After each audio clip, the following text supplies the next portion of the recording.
జగన్ అక్రమాస్తుల కేసులో విచారణ జాప్యానికి బాధ్యులెవరని సుప్రీంకోర్టు సూటిగా ప్రశ్నించింది. 3 ఏళ్లుగా కేసులను విచారిస్తే ఏం పురోగతి జరిగిందని నిలదీసింది.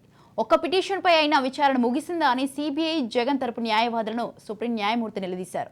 ఇంకా ఎంత సమయం తీసుకుంటారని జస్టిస్ సంజీవ్ ఖన్నా ప్రశ్నించారు.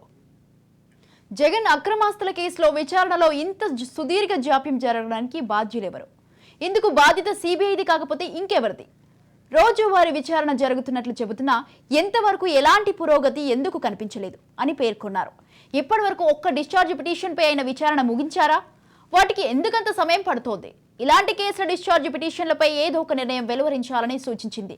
అంతేకాదు, అనుమానం ఉంటే డిశ్చార్జ్ చేయదు అని చట్టం అదే చెబుతోంది అని సిబిఐ జగన్ తరపు న్యాయవాదులను ఉద్దేశించి సుప్రీంకోర్టు న్యాయమూర్తి జస్టిస్ సంజీవ్ ఖన్నా అన్నారు. కేసుల విచారణలో సుదీర్ఘ జాప్యాన్ని దృష్టిలో ఉంచుకొని వీటిని వేరే రాష్ట్రానికి బదిలీ చేయాలని, అధికారాన్ని అడ్డుపెట్టుకొని విచారణపై ప్రభావం చూపుతున్న ఏపీ సీఎం జగన్ బెయిల్ రద్దు చేయాలని వైకాపా ఎంపీ రఘురామకృష్ణంరాజు 2 పిటిషన్ దాఖలు చేశారు. ఈ పిటిషన్లపై జస్టిస్ దీపాంకర్ దత్తాతో కలిసి విచారణ చేపట్టిన జస్టిస్ సంజీవ్ ఖన్నా ఈ మేరకు స్పష్టం చేశారు. ఈ కేసులో తొలుత జగన్ తరపున హాజరైన సీనియర్ న్యాయవాది ముకుల్ రోహత్గి వాదనలు వినిపించారు. పిటిషన్ దాఖలు చేయడానికి రఘురామకృష్ణరాజుకు ఉన్న అర్హత ఏంటని ప్రశ్నించారు.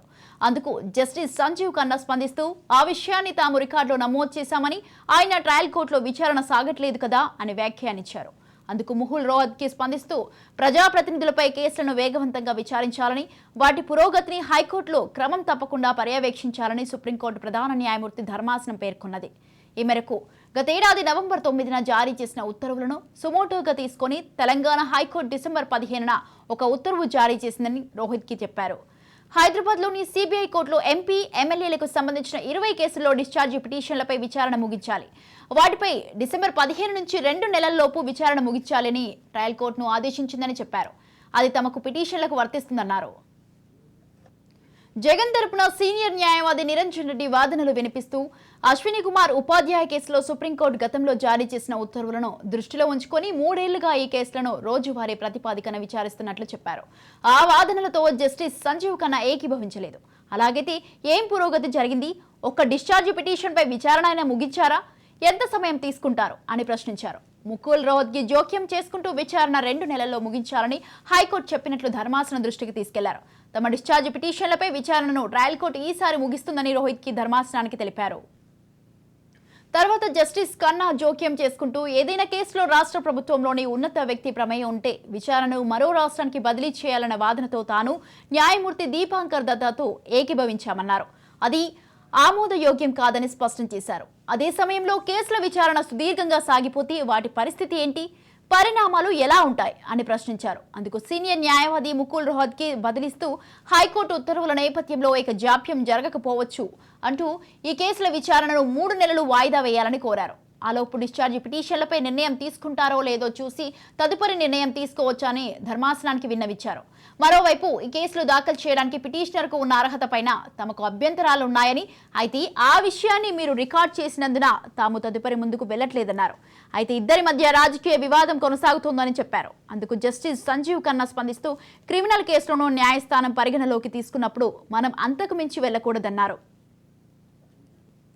రోహత్గి వాదనలు కొనసాగిస్తూ రాజకీయ వివాదంతోనే 8 ఏళ్ల కింద మంజూరు చేసిన బెయిల్ రద్దు కోరుతున్నారని చెప్పగా, అందుకు జస్టిస్ సంజీవ్ ఖన్నా స్పందిస్తూ అది బెయిల్ రద్దు గురించి కాదు, 205 సార్లు మినహాయింపు ఇవ్వడంపై అని, అందుకే తాము నోటీసులు ఇచ్చామని చెప్పారు. తర్వాత నిరంజన్ రెడ్డి వాదనలు వినిపిస్తూ ప్రస్తుతం ఈ కేసుల విచారణ తెలంగాణలో జరుగుతోందని, అది వేరే రాష్ట్రమని, ముఖ్యమంత్రి అధికార పరిధిలోకి రాదని పేర్కొన్నారు.